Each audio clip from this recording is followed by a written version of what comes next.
ಓಂ ಶಾಂತಿ. ಇಂದಿನ ಮುರಳಿ ದಿನಾಂಕ 14 ಫೆಬ್ರವರಿ 2026.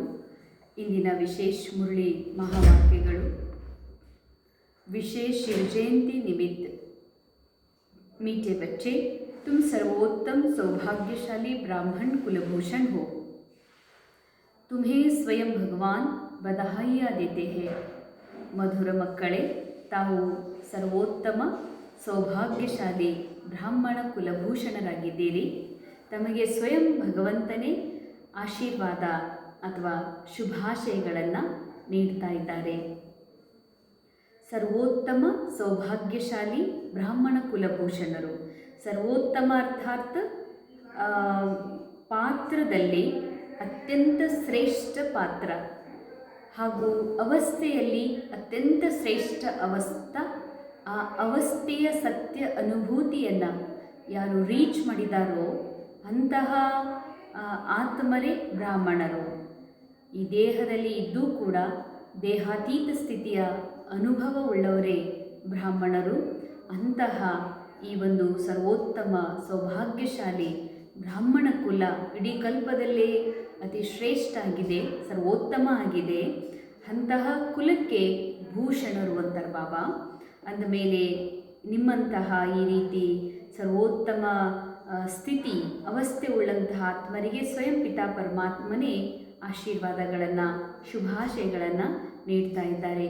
ಪರಮಾತ್ಮನ ಶುಭಾಶಯ ಅಂತಂದರೆ ಕೇವಲ ಶಬ್ದ ಅಲ್ಲ, ಇದೊಂದು ಶಕ್ತಿ, ವರದಾನ ಹಾಗೂ ಎನರ್ಜಿ. ಇದು ಏನು ಮಾಡ್ತದಂತಂದರೆ ಮತ್ತೆ ಮತ್ತೆ ನನ್ನನ್ನು ಆ ಮೂಲ ಸ್ಥಿತಿಯಲ್ಲಿ ನಿರಂತರ ಅನುಭವ ಮಾಡಲಿಕ್ಕೆ, ನಿರಂತರ ಸ್ಥಿತಿಯಲ್ಲಿ ಸ್ಥಿತ ಆಗಲಿಕ್ಕೆ ನನಗೆ ಸಹಾಯಕಾರಿಯಾಗಿದೆ. ಪ್ರಶ್ನೆ: बाप बच्चों को संगम पर ही सृष्टि का समाचार सुनाते हैं, सतयुग में नहीं क्यों? ಬಾಬಾ ಸೃಷ್ಟಿಯ ಒಂದು ಸಮಾಚಾರವನ್ನು ಸಂಗಮಯುಗದಲ್ಲಿ ತಿಳಿಸ್ತಾರೆ, ಸತ್ಯುಗದಲ್ಲಿ ಯಾಕೆ ತಿಳಿಸುವುದಿಲ್ಲ ಅಂತ ಪ್ರಶ್ನೆ ಇದೆ. ಅದಕ್ಕೆ ಬಾಬಾ ಉತ್ತರದಲ್ಲಿ ಹೇಳ್ತಾರೆ, ಕ್ಯೂಂಕಿ ಸತ್ಯುಗ್ ತೋ ಹೇ ಹಿ ಆದಿ ಸಮಯ. ಸತ್ಯಯುಗ ಸೃಷ್ಟಿ ನಾಟಕದ ಆದಿ ಸಮಯ ಆಗಿದೆ. उस समय सारी सृष्टि का समाचार अर्थात सृष्टि के आदि मध्य अंत का ज्ञान कैसे सुनाए? ಪರಮಾತ್ಮ ಪೂರಾ ಸೃಷ್ಟಿ ಚಕ್ರದ ನಾಲೆಜ್ ಹೇಳ್ತಾರೆ ಮತ್ತು ಸೃಷ್ಟಿಯ ಆದಿ ಮಧ್ಯ ಅಂತದ ಜ್ಞಾನವನ್ನು ಹೇಳಬೇಕು ಅಂತಂದರೆ ಸಮಯ ಯಾವುದಿರಬೇಕು? ನಾಟಕದ ಕೊನೆಯ ಸಮಯ ಇರಬೇಕು. ಆಗ ಕೊನೆಯ ಸಮಯದಲ್ಲಿ ನೆಕ್ಸ್ಟ್ ಮುಂದಿನ ಚಕ್ರಕ್ಕೆ ಹೋಗೋದಕ್ಕಾಗಿ ನಾವು ಅನುಭವ ಮಾಡಿರುವಂತಹ ಕಾಲಚಕ್ರದ ಅಥವಾ ಅಭಿನಯಿಸಿದ ಪಾತ್ರದ ಪೂರಾ ಸ್ಟೋರಿ ಆದಿ ಮಧ್ಯ ಅಂತ್ಯದ ಬಗ್ಗೆ ಬಾಬಾ ತಿಳಿಸ್ತಾರೆ.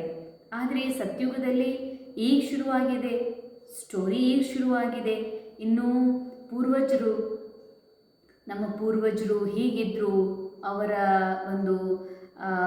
ಹೋದ ನಂತರ ಈ ರೀತಿ ಬದಲಾವಣೆ ಆಗ್ತಾ ಬಂತು, ಅವ್ರ ನಂತರ ಇವ್ರು ರಾಜ ಆದರು. ಇದು ಹೇಗೆ ಹೇಳಕ್ಕೆ ಸಾಧ್ಯ? ಸೃಷ್ಟಿಯ ಆರಂಭದಲ್ಲಿ ಸೃಷ್ಟಿಯ ಚಕ್ರದ ಬಗ್ಗೆ ವಿವರಣೆ ಮಾಡಲಿಕ್ಕೆ ಸಾಧ್ಯ ಇಲ್ಲ. ಅದಕ್ಕೆ ಪರಮಾತ್ಮ ನಾಟಕದ ಆದಿ ಸಮಯದಲ್ಲಿ ಬರೋದಿಲ್ಲ, ನಾಟಕದ ಅಂತಿಮ ಸಮಯದಲ್ಲಿ ಬರ್ತಾರೆ. जब तक सर्किल रिपीट ही नहीं हुआ है तब तक समाचार सुना ही कैसे सकते? संगम पर ही तुम बच्चे बाबा द्वारा पूरा समाचार सुनते हो. तुम्हें ही ज्ञान का तीसरा नेत्र मिलता है. ಜ್ಞಾನದ ಮೂರನೇ ನೇತ್ರ, ಮೂಲ ನೇತ್ರ, ದಿವ್ಯ ನೇತ್ರ ಪ್ರಾಪ್ತಿಯಾಗ್ತದೆ. ಇದೇ ಸಂಗಮ ಯುಗದಲ್ಲಿ ಈ ನೇತ್ರದಿಂದ ತಾವು ಪೂರಾ ಚಕ್ರವನ್ನು ದರ್ಶನ ಮಾಡ್ತೀರಿ ಹಾಗೂ ಚಕ್ರದಿಂದ ಪರ್ಯಾದಂಥ ಸ್ಥಿತಿಯನ್ನು ಕೂಡ ಅನುಭವ ಮಾಡ್ತೀರಿ. ಧಾರಣೆಗಾಗಿ ಮುಖ್ಯ ಸಾರ್: ಮೊದಲನೇದು, ದೇವತಾओं से भी ऊंच हम सर्वोत्तम ब्राह्मण है. ದೇವತೆಗಳಿಗಿಂತಲೂ ಅತಿ ಉತ್ತಮ ನಾವು ಸರ್ವೋತ್ತಮ ಬ್ರಾಹ್ಮಣರಾಗಿದ್ದೇವೆ. ಇಸ್ ರುಹಾನಿ ನಶೆ ಮೇ ರೆಹನಾ ಹೇ. ನಾವು ಇದೇ ರುಹಾನಿ ನಶೆಯಲ್ಲಿ ಇರಬೇಕಾಗಿದೆ. ಜ್ಞಾನ और योग से ಆತ್ಮ को ಸ್ವಚ್ಛ बनाना है. ಜ್ಞಾನ ಯೋಗದಿಂದ ಆತ್ಮವನ್ನು ಸ್ವಚ್ಛ ಮಾಡ್ಕೋಬೇಕಾಗಿದೆ. ದೇವತೆಗಳಿಗಿಂತಲೂ ಉತ್ತಮರು ಬ್ರಾಹ್ಮಣರು.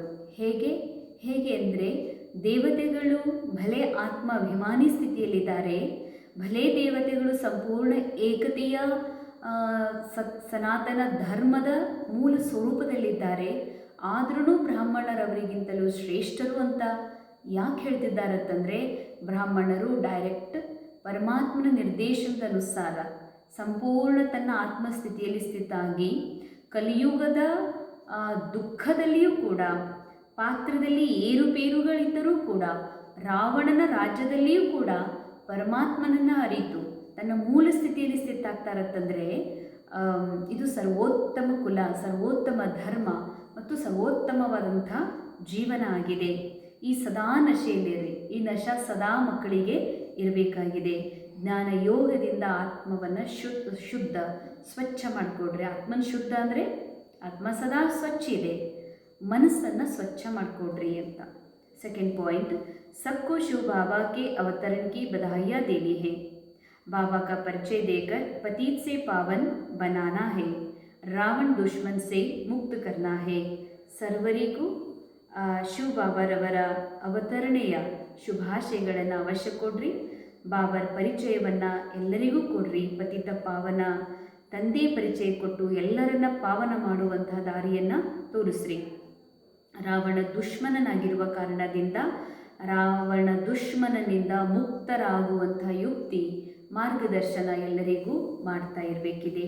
ವರದಾನ್, ವಿಸ್ತಾರ್ ಕಿ ರಂಗ್ ಬಿರಂಗಿ ಬಾತೋं से किनारा कर मुश्किल को सहज बनाने वाले सहज योगी भव.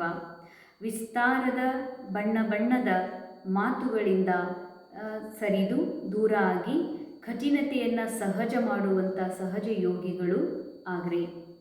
जब बाबा को देखने के बजाय बातों को देखने लग जाते हो तो कई क्वेश्चन उत्पन्न होते हैं. ಭಾಳ ಸೂಕ್ಷ್ಮವಾದಂತಹ ಮಾತುಗಳಿವು. ನಾವು ಬಾಬಾ ನಿರಾಕಾರ ಬಿಂದು ಮೂಲ ಸ್ರೋತ್ ಪರಮಾತ್ಮನನ್ನು ನೋಡುವ ಬದಲಾಗಿ ಮಾತುಗಳನ್ನು ನೋಡ್ತೀವಿ. ಯಾವಾಗ ಮಾತು ನೋಡ್ತೀವಿ ಆಗ ಅನೇಕ ಪ್ರಶ್ನೆಗಳು ಮನದಲ್ಲಿ ಉತ್ಪನ್ನ ಆಗ್ತವೆ.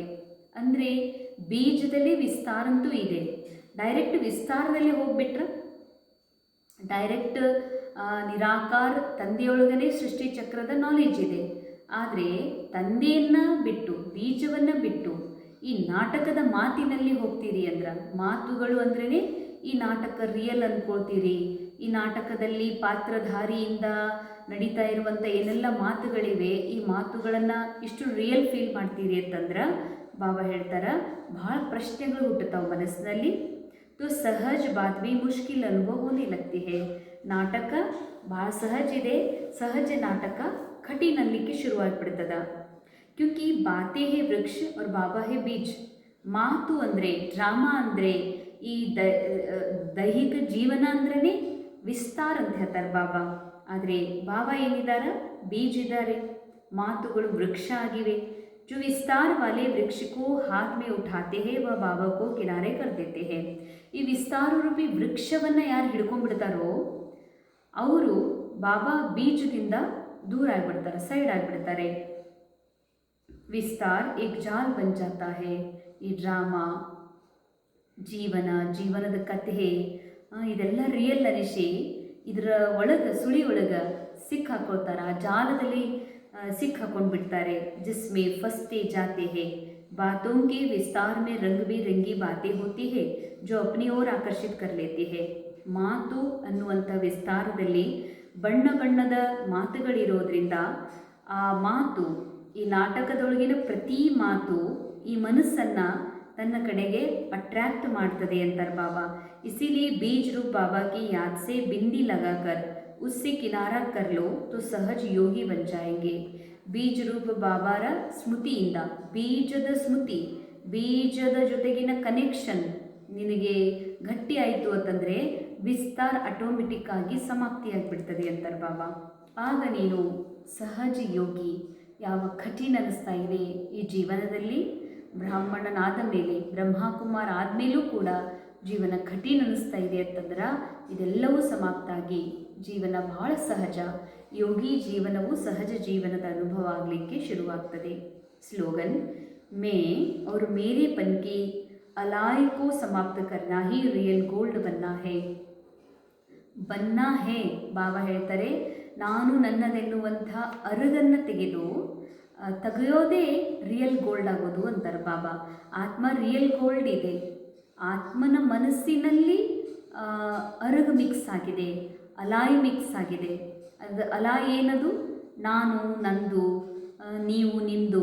ನಾನು ಅಂದರೆ ಈ ದೇಹಕ್ಕೆ ನಾನು ಅನ್ಕೋತಾ ಇರೋದು, ನಂದು ಅಂದರೆ ಈ ಪಾತ್ರಕ್ಕೆ ಏನೆಲ್ಲ ಸಿಕ್ಕಿದೆ ಅದು ನಂದು, ಮತ್ತು ಆ ಸಂಬಂಧಿಕರು ನನ್ನವರು, ಮತ್ತು ಇವರು ಅವ್ರ ಧರ್ಮ, ಅವ್ರ ಭಾಷೆ, ಅವ್ರ ದೇಶ, ಅವ್ರ ಪಕ್ಕಿ. ಇದು ನಂದು, ನಿಂದು, ನಮ್ಮದು, ನಿಮ್ಮದು ಏನೆಲ್ಲ ಇದೆ ಇದೆಲ್ಲವೂ ಬಂಗಾರದಲ್ಲಿ ಅರಗಿದ್ದಂತೆ ಅಂತ ಹೇಳ್ತಾರೆ ಬಾಬಾ. ಅದಕ್ಕಾಗಿ ಇದನ್ನು ತೆಗೆದು ಹಾಕುವುದೇ ಶುದ್ಧ ಚಿನ್ನ ಆಗೋದಾಗಿದೆ. ಅವ್ಯಕ್ತಿಶಾರೆ ಏಕತೆ ಹಾಗೂ ವಿಶ್ವಾಸದ ವಿಶೇಷತೆಯ ಮೂಲಕ ಸಫಲತಾ ಸಂಪನ್ನರು ಆಗ್ರಿ. ಅಭಿ ಸಭಿ ಮಿಲ್ಕರ್ ಏಕ್ ಮತ್ ಹೋ, ಸೇವಾ ಕೆ ಕೋಯಿ ಭಿ ಕಾರ್ಯಕ್ಕೋ ಧೂಮ್ಧಾಮ್ ಸೆ ಆಗೆ ಬಡಾವೋ. ಈಗ ಎಲ್ಲರೂ ಸೇರಿ ಏಕಮತದಿಂದ ಸೇವೆಯ ಒಂದಿಲ್ಲ ಒಂದು ಕಾರ್ಯವನ್ನು ಧೂಮ್ಧಾಮಾಗಿ ಮಾಡ್ತಾ ಮುಂದುವರಿರಿ. ಹರ್ ಬ್ರಾಹ್ಮಣ ಆತ್ಮಾ ಕೆ ಸಹಯೋಗ ಸೆ ಶುಭ ಭಾವನಾओं से सेवाओं की धूम मचाओ. ಬಾಬಾ ಹೇಳ್ತಾರೆ, ಪ್ರತಿಯೊಬ್ಬ ಬ್ರಾಹ್ಮಣರ ಆತ್ಮರ ಸಹಯೋಗದಿಂದ, ಶುಭ ಕಾಮನೆಯಿಂದ, ಶುಭ ಭಾವನೆಯಿಂದ ಸೇವೆಯಲ್ಲಿ ಬಹಳ ಜೋರಾದಂತಹ ಒಂದು ಸಂಭ್ರಮವನ್ನು ಹರಡಿಸ್ರಿ ಅಂತ ಹೇಳ್ತಾರೆ ಬಾಬಾ. ಸಂದೇಶವನ್ನು ಕೊಡ್ರಿ, ಖುಷಿಯ ಆಚರಣೆ, ಸಂಭ್ರಮವನ್ನು ಸೆಲೆಬ್ರೇಟ್ ಮಾಡಿರಿ.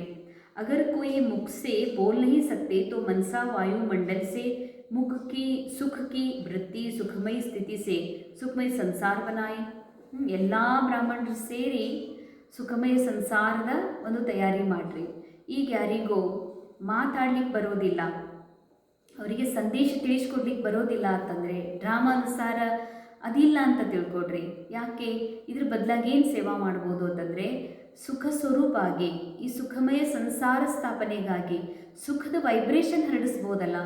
ಮೂಲ ಸುಖ ಸ್ವರೂಪ ಸ್ಥಿತಿಯಲ್ಲಿ ಸ್ಥಿತಾಗಿ ಸುಖದ ತರಂಗಗಳನ್ನು ಹರಡಿಸುವ ಸೇವೆ ಮಾಡ್ಬೋದಲ್ಲ ಅಂತಾರೆ ಬಾಬಾ. ಕಹಾ ಜಾ ನಹೀ ಸಕ್ತೆ ಹೋ, ತಬಿಯತ್ ಠೀಕ್ ನಹೀ ಹೇ ತೋ ಘರ್ ಬೇಟೆಯ ಸೇವಾ ಕರೋ. ಕೆಲವೊಮ್ಮೆ ಶಾರೀರಿಕ ತೊಂದರೆ ಇದೆ, ಎಲ್ಲಿಗೂ ಹೋಗ್ಲಿಕ್ಕೆ ಆಗೋದಿಲ್ಲ ಅಂತಂದ್ರೆ ಮನೆಯಲ್ಲಿ ಕುಳಿತನೇ ಆ ತರಂಗಗಳನ್ನು वाइब्रेशन हरडिस्री. सेवा में सहयोगी जरूर बनो, तब सर्व से सहयोग से सुखमय संसार बनेगा. ಸೇವೆಯಲ್ಲಿ ಅವಶ್ಯ ಭಾಗಿಯಾಗ್ರಿ, ಅಂದಾಗಲೇ ಸುಖಮಯ ಸಂಸಾರದ ನಿರ್ಮಾಣ ಆಗ್ತದೆ. ಸುಖಮಯ ಸಂಸಾರ ಯಾವಾಗ ನಿರ್ಮಾಣ ಆಗ್ತದೋ ಆ ಸಂಸಾರದಲ್ಲಿ ನಾನು ಕೂಡ ಸುಖಿ ಇರೋದಕ್ಕೆ ಸಾಧ್ಯ ಇದೆ. ಓಂ ಶಾಂತಿ. ಇಂದಿನ ಮುರಳಿಯ ಮಹಾವಾಕ್ಯದ ಅನುಭವ ಮಾಡೋಣ. ನಾನು ನಿರಾಕಾರಾತ್ಮ, ಸತ್ಯ, ಶುದ್ಧ, ಪವಿತ್ರನಾಗಿರುವಂತಹ ಆತ್ಮ. ನಾನು ಮನಸ್ಸಿನ ಮೂಲಕ ಶುದ್ಧ ಶುಭ ತರಂಗಗಳನ್ನು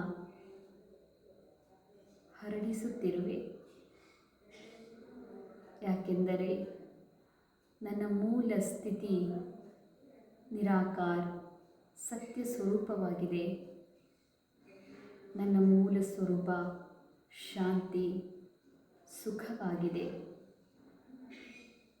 ಸುಖವು ಬಾಹ್ಯ ಜಗತ್ತಿನಲ್ಲಿ ಅಥವಾ ಅನ್ಯರಿಂದ ಪಡೆಯಬೇಕಾದ ಅವಶ್ಯಕತೆ ಇಲ್ಲ. ನಾನಿರುವುದೇ ಸುಖ ಸ್ವರೂಪ. ನನ್ನ ಮೂಲ ಸ್ಥಿತಿಯಲ್ಲಿ ಸ್ಥಿತಾಗಿ ಸುಖದ ತರಂಗಗಳನ್ನು ನಾನು ಆತ್ಮ ಇಡೀ ವಿಶ್ವದಲ್ಲಿ ಹರಡಿಸುತ್ತಿರುವೆನು.